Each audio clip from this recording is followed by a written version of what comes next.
Walrus Audio have added to their Fundamental series with this, the Ambient, and this is what it sounds like.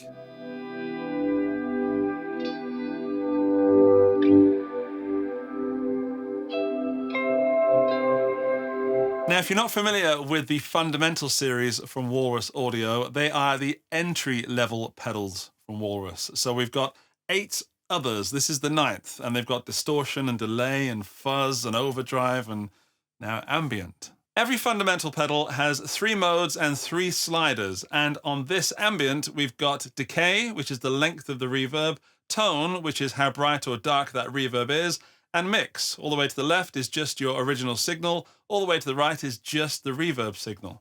In fact, I better test to see if it goes all the way dry.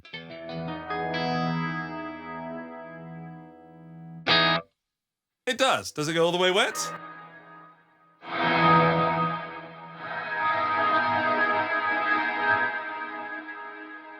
All right, let's bring it back somewhere sensible.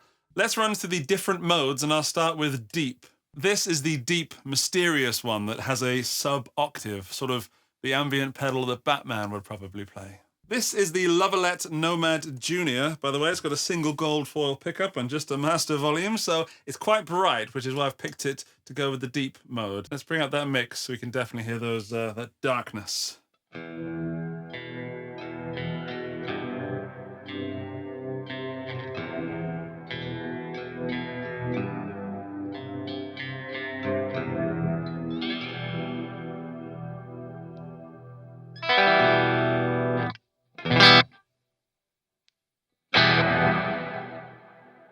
It also comes with tails as default, for me at least. So you can hear that when you turn it off, that reverb stays there. No, it doesn't, because you've got the volume turned down on the guitar. It's still there. Right, onto the LUSH mode now, which is a more sustained ambient reverb and gives you a more paddy kind of feeling.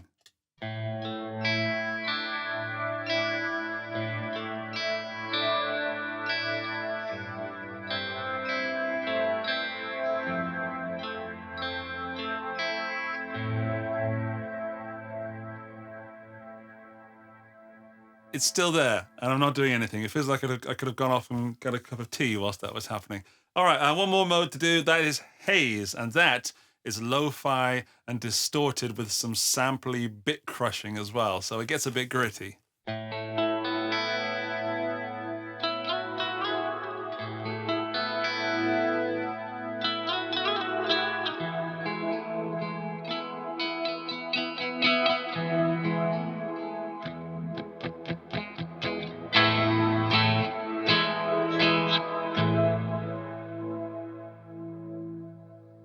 So in a nutshell, that is the ambient. Of course, I will do some more sound samples in a bit, but we've had the 3 different modes, and for me, it does warrant having 3 different modes. It's not just one reverb with 3 slightly different variations. It does sound, well, more to the point, they have different uses. So if you try and play the same thing on all 3 reverbs, I'm not saying it doesn't work, it's just a case of there is a best mode for that style that you're using. So if you're playing mainly arpeggios on the high strings, then I would choose probably the LUSH mode.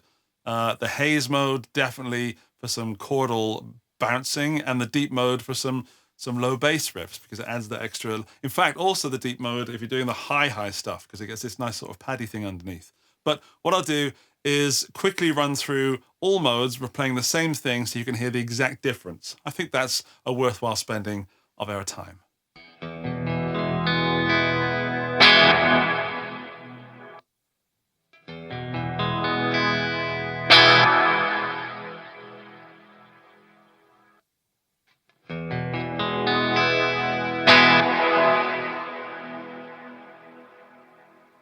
So yeah, that's what I mean. The LUSH mode definitely has this longer sustain, and you can hear on the HAZE mode that crackling coming in, which frankly is not quite enough crackling for me. I'd like a little bit more crackle, please, Walrus Audio.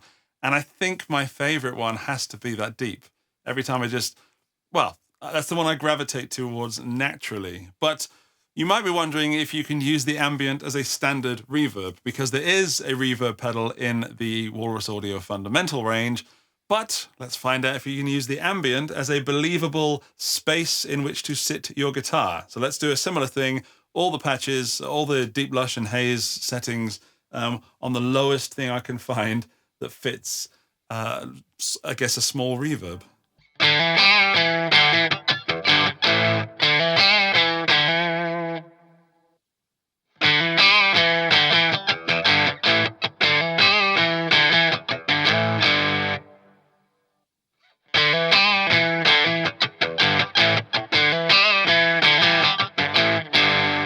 Yes, you can get away with it, but it wouldn't be my first choice of only reverb. This is definitely ambient, which, you know, the name should suggest. So if you're looking for a standard spring reverb or something digital, don't go for this. This is definitely if you want to create some beautiful soundscapes, which it does, and it does well. By the way, a little tip, if you've got the decay up high and you're waiting for that decay to end and you don't want to have to turn it off because, you know, that'll just leave the trails on, all you have to do is switch the mode and switch it back again, and that'll kill it like this. There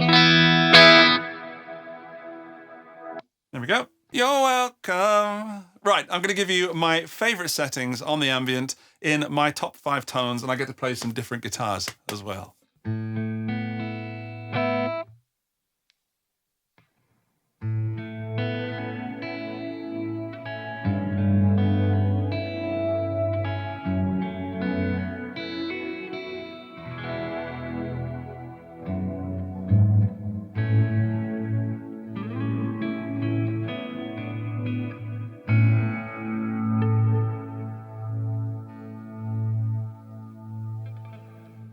So as far as ambient pedals go, for me, that's the most vanilla setting of them all, where you're just sort of 50-50 on the mix, and it's a big old sustain, but it's something nice if you're singing, if you do sing and play electric guitar at the same time. Stick a bit of compression on that, and you've really got a nice, or maybe even a stereo imager, if you're that way inclined. And yeah, you've got a really nice bed to sing over top of whilst just playing very sparsely. I really, really enjoy that sort of just very basic playing and letting the pedal do a lot of the heavy lifting. But speaking of heavy lifting, I'll do some heavy lifting now with some volume swells on, well, I don't know, on something. I'll find something to do some volume swells on. You'll like that.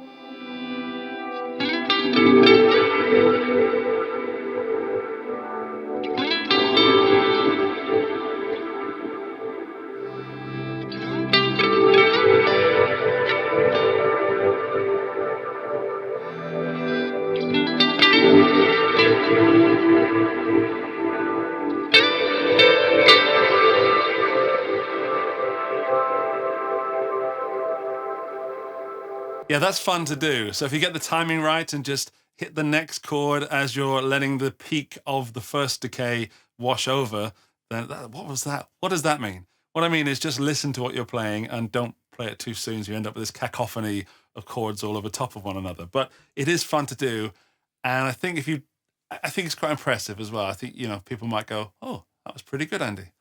So if you do think that was good, feel free to write it in the comments. If you think it was rubbish, feel free to do that as well. I don't need your validation. Right, I'm going to go back to the SG because, yeah, that makes me feel like a rock star.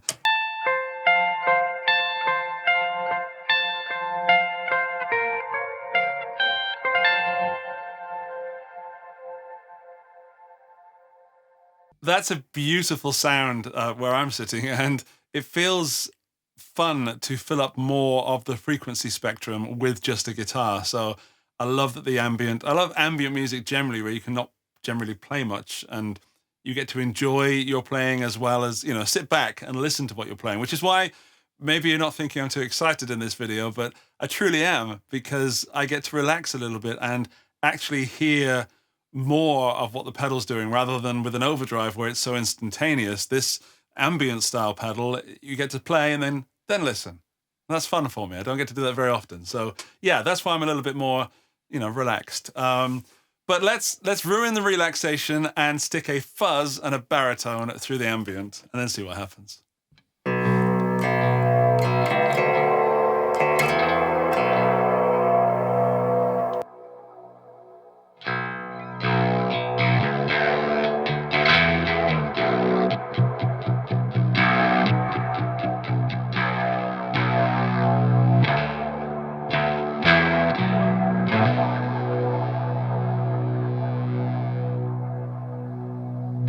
Right, now I want to get a bunch of pedals, like all my pedals, link them all together and put them all through the ambient, because putting the baritone on unleashes a new level of creativity because I don't really know what I'm doing with it.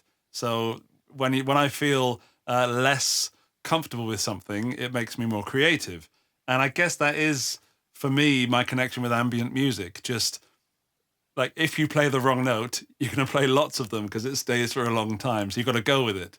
And if you don't know what you're doing, the chances of you playing a wrong note are quite high.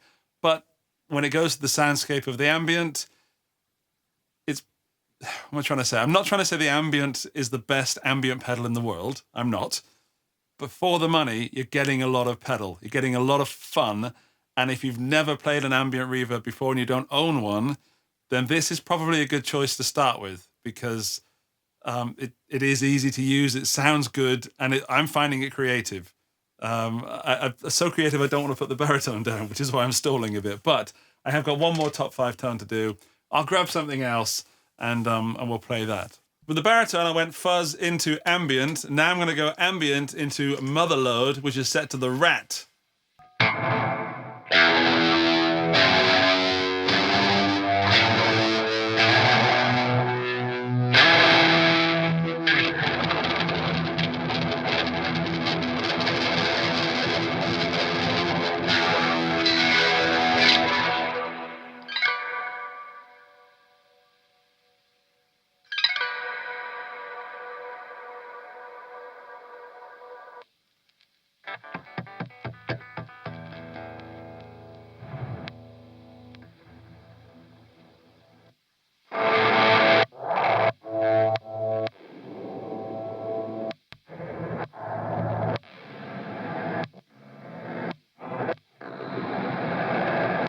You can also get some sort of, bit crushing Commodore 64 ZX Spectrum sounds from it. That's cool.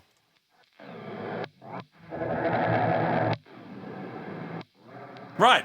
Okay. Oh, it's still there. Stop it. Right. Motherload off. It's hissing to heck. The ambient pedal is fairly affordable. We're not talking sub 100, but for a Walrus Audio pedal, we're talking, I hate using the word cheap, but it is cheap for a Walrus Audio pedal. Normally, you'd be looking at something like the 𝗬𝗪𝗪𝗪, if you want to go Walrus Audio and you want to go ambient. There is obviously a lot more control and things going on with the 𝗬𝗪𝗪𝗪. That is not what the Walrus Audio Fundamental Ambient is. In fact, quite frankly, when I looked at that the first time, it scared the bejesus out of me because of all the knobs and switches and all the functionality. So not only is the ambient cheaper, it's easier to use and probably less daunting. So I don't think the Fundamental series is just about price. It's about an entry level to effects. So I don't know where you are in your guitar journey, but if you're near the beginning and you've never played with pedals before, this sort of thing is going to confuse the heck out of you. You might get super creative, or you might play it once and never play it again. I don't think that's the case with the ambient, because the creativity comes with the limitations.